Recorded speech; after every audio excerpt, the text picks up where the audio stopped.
Hello दोस्तों, refix India के YouTube channel पे आपका फिर से स्वागत है। तो दोस्तों, आज की वीडियो में हम बात करेंगे। हमारे पास सेट है जो कि लोकल कंपनी का सेट है और काफ़ी सारे इस तरीके के सेट आते हैं जिसके अंदर अलग अलग तरीके की दिक्कतें हमारे को देखने के लिए मिलती है। अभी जो हमारे पास सेट आया है उसके अंदर जो पैनल लगा हुआ है बेसिकली BOE कंपनी का पैनल है। और जितने भी मोस्टली लोकल जो सेट आते हैं ज़्यादातर उनके अंदर BOE के पैनल जो है लगे होते हैं। तो यहाँ पे क्या है कि इस पैनल के अंदर क्या प्रॉब्लम है, सबसे पहले मैं आपको दिखाता हूँ किस तरीके की दिक्कत हमारे को इसके अंदर देखने के लिए मिल रही है। तो यहाँ पे क्या है, जैसे हम सेट को ऑन करते हैं तो ऑन करने के बाद क्या कंडीशन हमारे को दिखाता है, तो इसको हम देख लेते हैं एक बार। तो सेट को मैं ऑन कर लेता हूँ। अभी क्या है, सेट को ऑन करने के बाद हम देखेंगे क्या कंडीशन हमारे को मिल रही है। ये सेट हमारा ऑन हो गया है।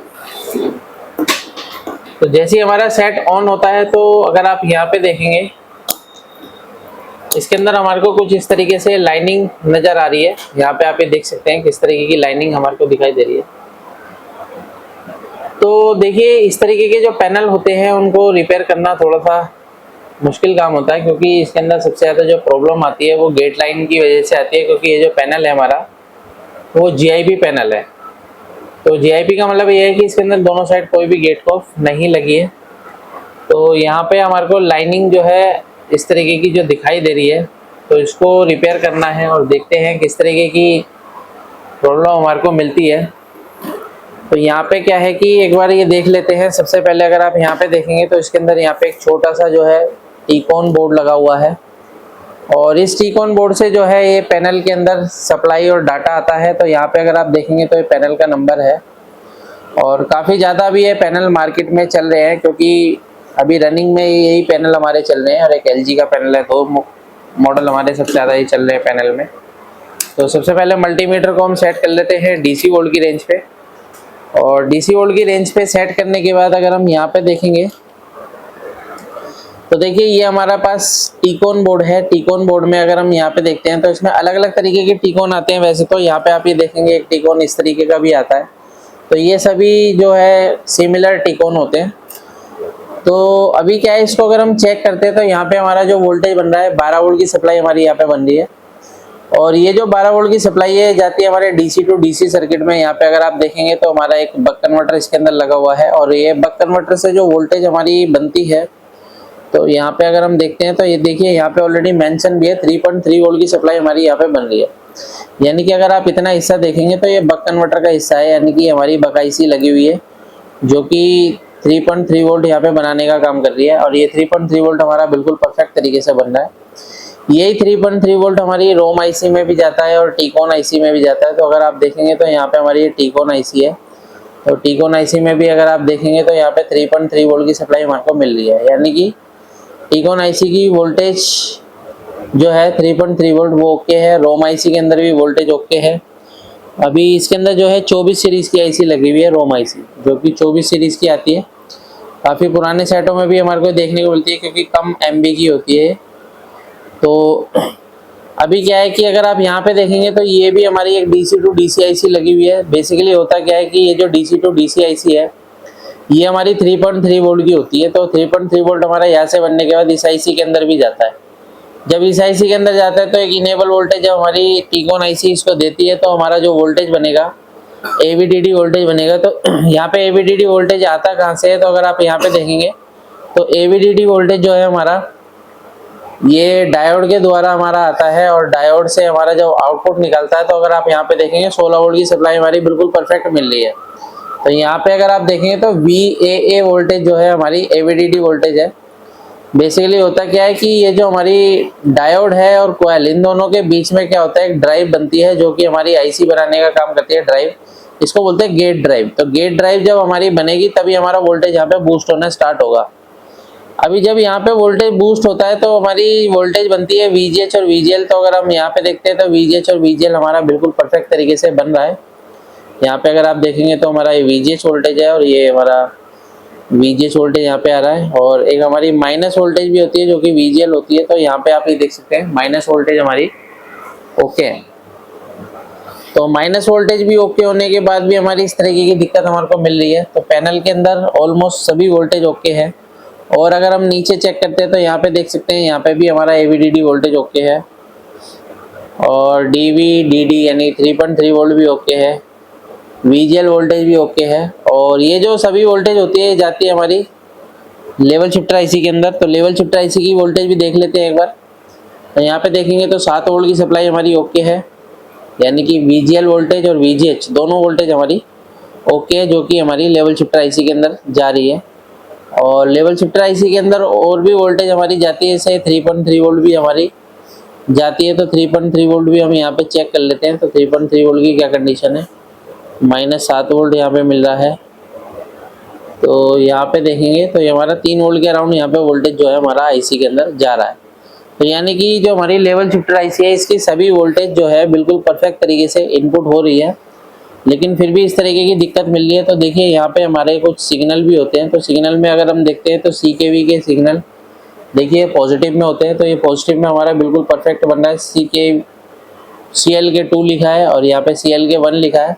तो दोनों पे हमारा पॉजिटिव वोल्टेज बन रहा है, यानी कि दोनों वोल्टेज हमारा ओके है। क्योंकि अगर लेवल शिफ्टर की कोई भी वोल्टेज रिक्वायरमेंट कंप्लीट नहीं होगी तो होगा क्या कि जो लेवल शिफ्टर आईसी है हमारी वो माइनस वोल्टेज आउट करने लगती है। तो अभी क्या है कि हमारी सभी चीज़ें ओके है। STB वोल्टेज अगर आप देखोगे STB आउट तो माइनस में वोल्टेज आउट हो रहा है, ये भी परफेक्ट तरीके से हमारा ओके है। तो अगर हमारी ये सारी चीज़ें ओके हैं तो दोस्तों देखिए अगर इस तरीके की दिक्कत है तो यहाँ पे अगर आप देखेंगे तो ये टीकॉन आईसी है। बेसिकली हम इस टीकॉन को भी चेंज कर सकते हैं, लेकिन अभी टीकॉन मेरे पास अवेलेबल नहीं है, तो अभी मेरे को कस्टमर को करके देना है। तो मेरे को क्या है कि इसी को रिपेयर करना पड़ेगा। अभी हमारे को ये देखते हैं कि यहाँ पे अगर आप गेट लाइन देखेंगे तो गेट लाइन कट करने का कोई मतलब बन नहीं रहा है, क्योंकि यहाँ पे हमारा जो वोल्टेज है बिल्कुल परफेक्ट तरीके से बन रहा है। तो हो सकता है कि कहीं ना कहीं की हमारी टीकॉन आईसी में से भी दिक्कत होती है, कई बार ये सिग्नल आउट नहीं करती है, तो सिग्नल की वजह से भी हमारे को इस तरीके की दिक्कत मिल सकती है। तो इसके लिए क्या है, थोड़ा सा हम इसको रीसोल्व वगैरह करके देख लेते हैं वैसे, और रीसोल्व करने के बाद देखते हैं क्या कंडीशन मिलती है। तो सेट को मैं कर लेता हूँ ऑफ, क्योंकि इस पैनल के अंदर मुझे कोई भी दिक्कत अभी मिल नहीं रही है। तो इसके लिए हमारे को सबसे पहले इसको रीसोल्व वगैरह करके देखना पड़ेगा। तो मैं स्टेप बाय स्टेप इसको रीसोल्व कर लेता हूँ और आपको दिखाता हूँ इस तरीके से इसको हम कर सकते हैं। क्योंकि कई बार होता क्या है कि आपकी सारी वोल्टेज वगैरह सब ओके होता है, तो हो सकता है कि हमारी कोफ आईसी भी कई बार ख़राब निकलती है। तो कोफ आईसी अगर ख़राब होगी तो इस कंडीशन में भी हमारा पैनल प्रॉपर तरीके से काम नहीं करेगा। तो यहाँ पे क्या है, मैं इस तरीके से इसको रीसोल्व कर लेता हूँ। और आयरन हमारे पास प्रॉपर तरीके से हीटअप होना चाहिए, क्योंकि इसकी पिनें जो होती है उस पर शोल्डर काफ़ी ज़्यादा लगा होता है, जो कि कंपनी से लग के आता है। तो यहाँ पे क्या होता है, ये शॉर्ट बड़ी जल्दी हो जाता है। तो शॉर्ट ना हो इसके लिए आपका आयरन हीटअप अच्छा होना चाहिए। तो ये हम यहाँ से इसको रीसोल्व कर रहे हैं इस तरीके से। तो देख सकते हैं किस तरीके से हम यहाँ पे रीसोल्व कर रहे हैं। जब भी आपको पैनल को काम करना है तो आपके टूल्स अच्छे होने चाहिए।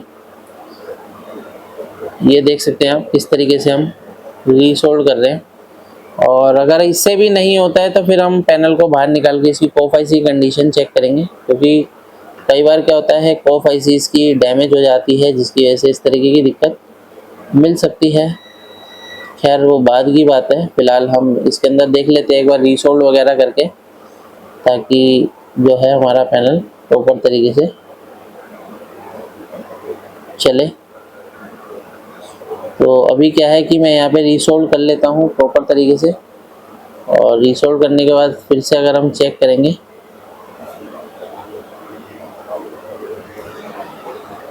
तो अभी क्या है कि रीसोल्व करने के बाद की कंडीशन अगर हम देखते हैं तो यहाँ पे हमारे कुछ रेजिस्टेंस भी लगे हुए हैं, इनको भी हम रीसोल्व कर लेते हैं थोड़ा थोड़ा सा। कई बार क्या होता है मॉइस्चर वगैरह की वजह से भी दिक्कत हमारी मिलती है। तो अभी पैनल में मेरे को कहीं दिक्कत अभी नज़र नहीं आ रही है, जिसकी वजह से क्या है कि हम अभी, क्योंकि बेसिक इसकी सारी चीज़ें ओके हैं। तो यहाँ पे मैंने इसके सभी जो रेजिस्टेंस लगे हुए हैं सबको रीसोल्व कर दिया है। तो रीसोल्व करने के बाद पहले हम इसको साफ़ कर लेते हैं, क्लीन कर लेते हैं।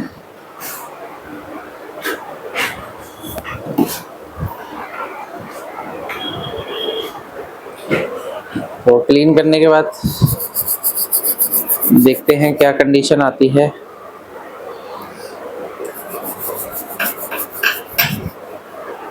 तो अभी आप यहाँ पे देख सकते हैं कि हमारी जो आईसी है प्रॉपर तरीके से जो है रीसोल्ड हो चुकी है। और अभी चेक करने के लिए तो कुछ है नहीं, इसको ऑन करके देखते हैं एक बार।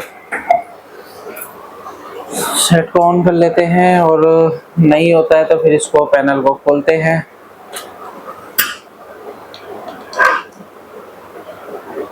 तो ज़रूरी नहीं है कि पैनल के अंदर प्रॉब्लम आपको मिले, कई बार इस तरीके की भी दिक्कतें आपको मिल सकती हैं। तो अभी आप यहाँ पे देख सकते हैं अभी हमारा पैनल बिल्कुल ऑन हो गया है अभी। लेकिन अगर आप यहाँ पे देखेंगे तो हल्की हल्की लाइनिंग हमारे को नज़र आ रही है, क्योंकि BOE का पैनल है। तो BOE के पैनल में होता क्या है कि ज़्यादातर ये जो पैनल होता है हमारा, इसके ऊपर अगर प्रॉब्लम है लाइनिंग की, तो लाइनिंग जो होती है वो इसके अंदर छप जाती है। यानी कि ये जो लाइनिंग है वो कुछ देर बाद हमारी ये बिल्कुल चली जाएगी। अभी पैनल हमारा बिल्कुल फर्स्ट क्लास तरीके से चल रहा है। तो ये जो प्रॉब्लम थी दोस्तों, ये हमारी टीकॉन आईसी की वजह से दिक्कत थी। यानी कि टीकॉन आईसी को रीसोल्ड करने के बाद हमारा पैनल जो है प्रॉपर तरीके से अभी इसके अंदर जो है डाटा बन चुका है। तो इस तरीके से हम किसी भी पैनल को जो है आसान तरीके से रिपेयर कर सकते हैं। वीडियो अगर आपको पसंद आए तो वीडियो को लाइक करें, शेयर करें, कमेंट करें। Thank you.